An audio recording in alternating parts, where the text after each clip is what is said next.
The universe began with an extremely dense concentration of energy. Then it exploded in the Big Bang, kind of like a gigantic supernova. Physicists have hypothesized what existed before the Big Bang and how that led to the Big Bang. But none of that matters to our story of how physics affects us in everyday life here on Earth.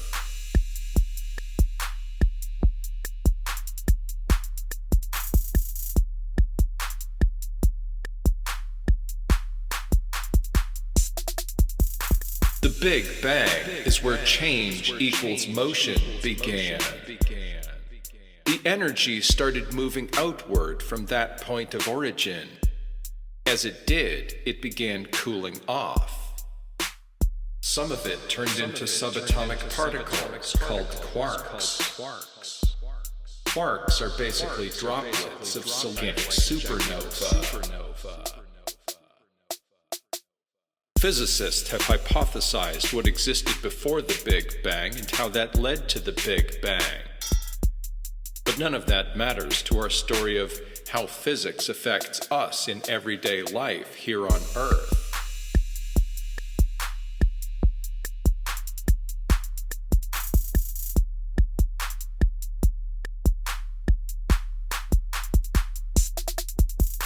The Big Bang is where change equals motion began. The energy started moving outward from that point of origin. As it did, it began cooling off. Some of it turned into subatomic particles called quarks. Quarks are basically droplets of solidified energy.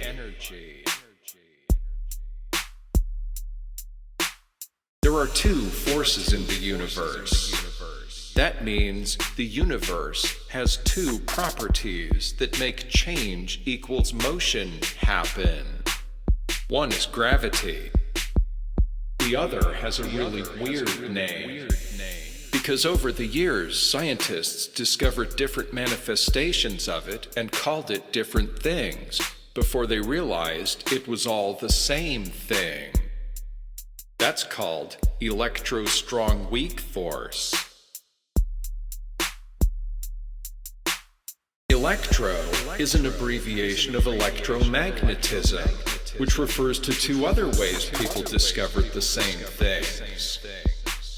Electromagnetism is the force that attracts electrons to the nuclei of atoms.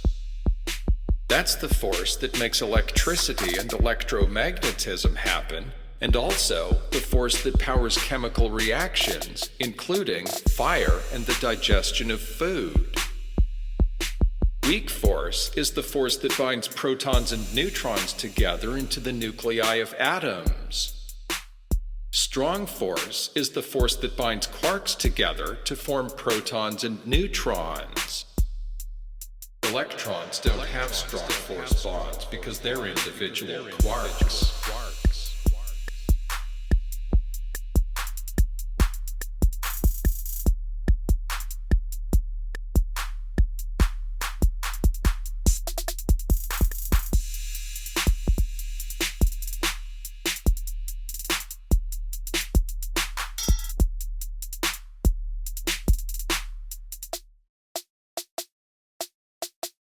Soon after the Big Bang, gravity began drawing quarks together. The quarks attracted each other, kind of like magnets. When they connected, they formed protons and neutrons, and were held together by strong force bonds. Gravity kept pulling protons, neutrons, and electrons together. Now protons and neutrons attracted each other. Many of them connected with each other and were held together by weak force bonds. Some protons formed pairs, and a few formed groups of 3, while many others didn't connect with other protons. Many of those groups of 1, 2, or 3 protons also connected with 1, 2, 3, or 4 neutrons. Some didn't connect with any neutrons. That created the nuclei of hydrogen, helium, and lithium atoms, the first three elements in the periodic table of the elements. Those nuclei attracted electrons. When they connected, they formed electromagnetic bonds. Now they were atoms.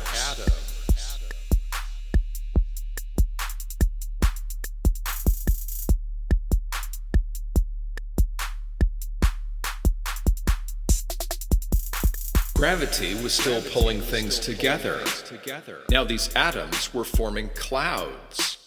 We can call them gas clouds, because hydrogen and helium are gases all the way down to extremely cold temperatures. Outer space is cold enough to make helium condense into a liquid and to make hydrogen freeze solid. Lithium is a metal that doesn't melt until 357 degrees Fahrenheit. So even though these weren't actually clouds of gas, helium only has to warm up about 2 degrees Celsius above the temperature of outer space, and hydrogen about 18 degrees to turn into gas, and then they'd be clouds of gas with a little bit of lithium dust in them.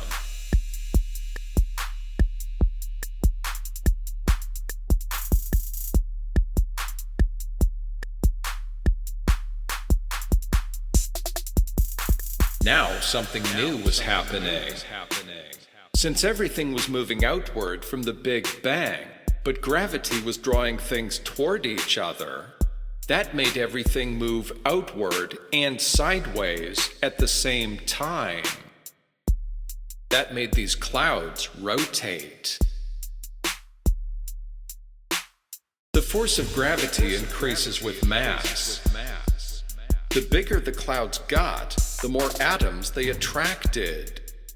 Also, the bigger the clouds got, the more gravity drew atoms together in their centers. The denser they became in their centers, the more gravity increased, and the more atoms they drew into their centers.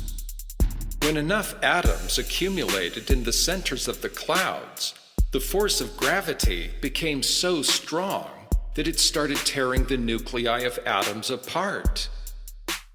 That broke the weak force bonds and released a lot of energy. That started a new reaction. The energy that was released from the weak force bonds turned into heat that pushed the atoms apart.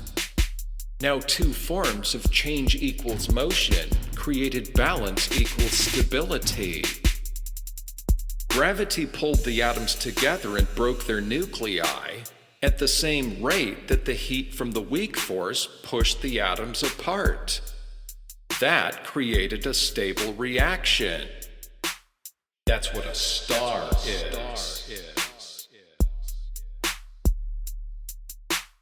Now you can see the point of calling these gas clouds. When the stars formed and started giving off heat, they could heat up the hydrogen and helium around them enough to turn them into gas. The first stars didn't have planets because there was nothing in their clouds that could form planets. Long before frozen hydrogen could gather into a ball the size of a planet, the star would heat it up 18 degrees and turn it into a gas.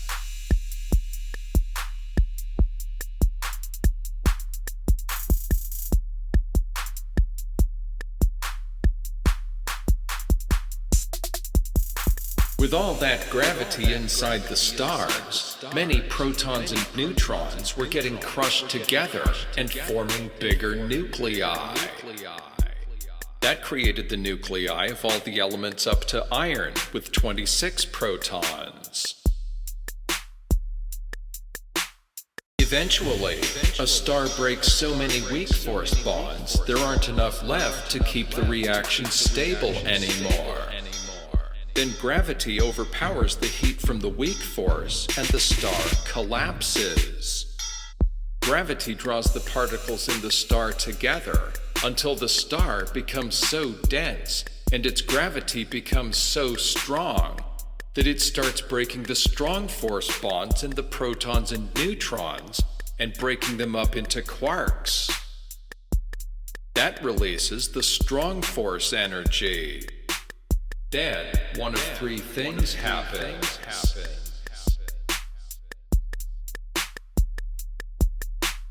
The simple one is that the heat from the strong force balances against gravity and the star stabilizes again. That's what a dwarf star is.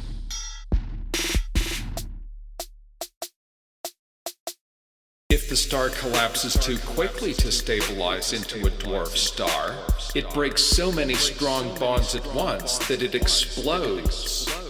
That's what a supernova is. Sometimes, the outside of the star collapses first and explodes in a supernova. The explosion blows the center of the star inwards. Then gravity has overpowered everything else. Then you have the remains of a star crushed together, with hardly any bonds left to break and hardly any energy left to give off.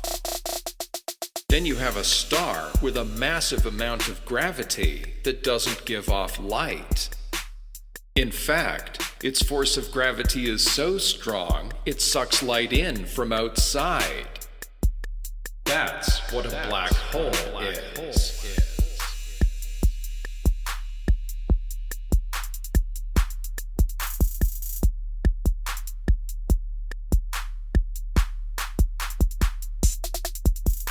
When the stars exploded in supernovas, some of that energy drove protons and neutrons together into bigger groups. That formed the nuclei of the rest of the atoms on the periodic table of the elements. The process repeated. Gravity drew the atoms together into new rotating clouds. But this time, there were much bigger atoms in those clouds. These were clouds of gas and dust. Gravity drew the atoms inwards, and new stars formed in the centers of the clouds. But this time, the dust further out in the clouds drew together to form solid objects: planets, moons, asteroids, and comets.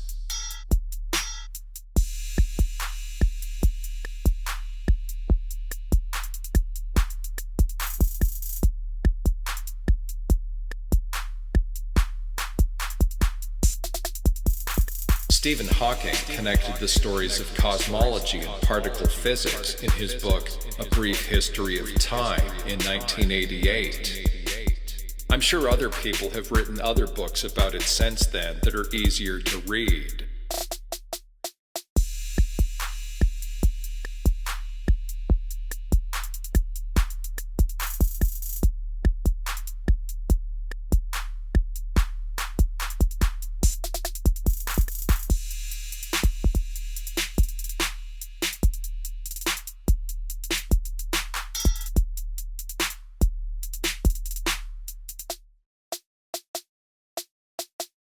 The periodic table of the elements carries the story of atoms into chemistry.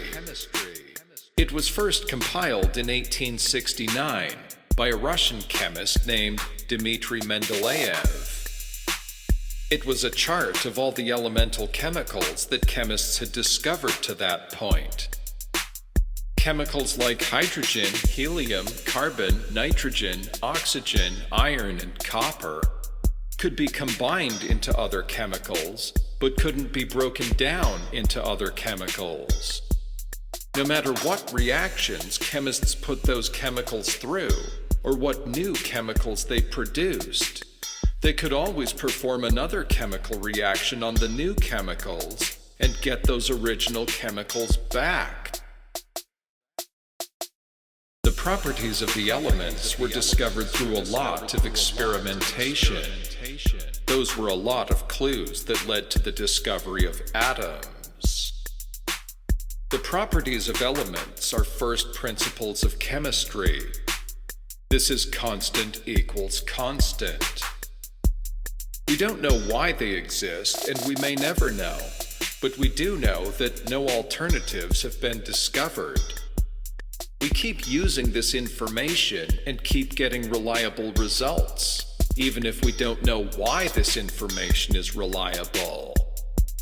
What is it about protons, neutrons, and electrons that makes carbon, an atom with 6 protons and electrons, a solid at room temperature, but oxygen, an atom with 8 protons and electrons, a gas?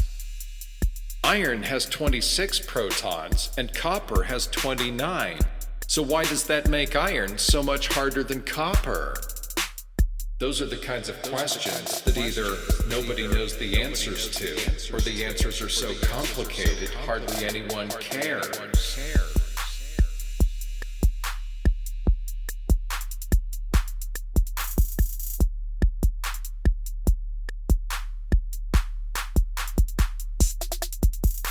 Chemical reactions don't affect the nuclei of atoms.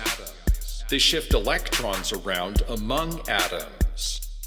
The chemical bonds in a molecule are made by multiple atomic nuclei attracting the same electrons. Chemical reactions shift electrons around, so the attraction between electrons and multiple nuclei creates different connections among atoms. Electrons shifting from atom to atom is also what creates electricity. That means that every chemical reaction has an electrical current. Electricity is the same thing as magnetism. That means every chemical reaction also has a magnetic field. Generators produce electricity with magnets. Batteries produce electricity with chemical reactions.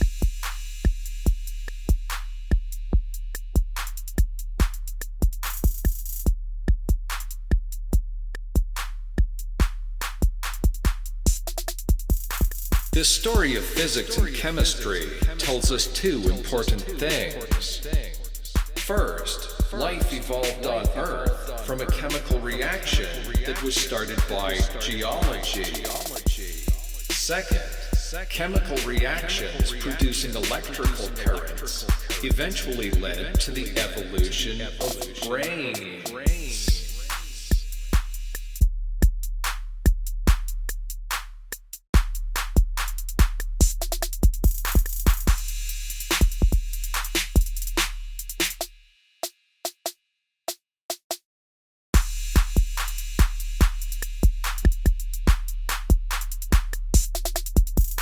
This is Ezra Niesen. You've been listening to Our Lives Matter, a blueprint for an education system for the 21st century, Track 8. Visit my website at STEAMAPE.org. Science, technology, engineering, art, mathematics, activism, philosophy, and education to hear new tracks every week. Thanks for listening.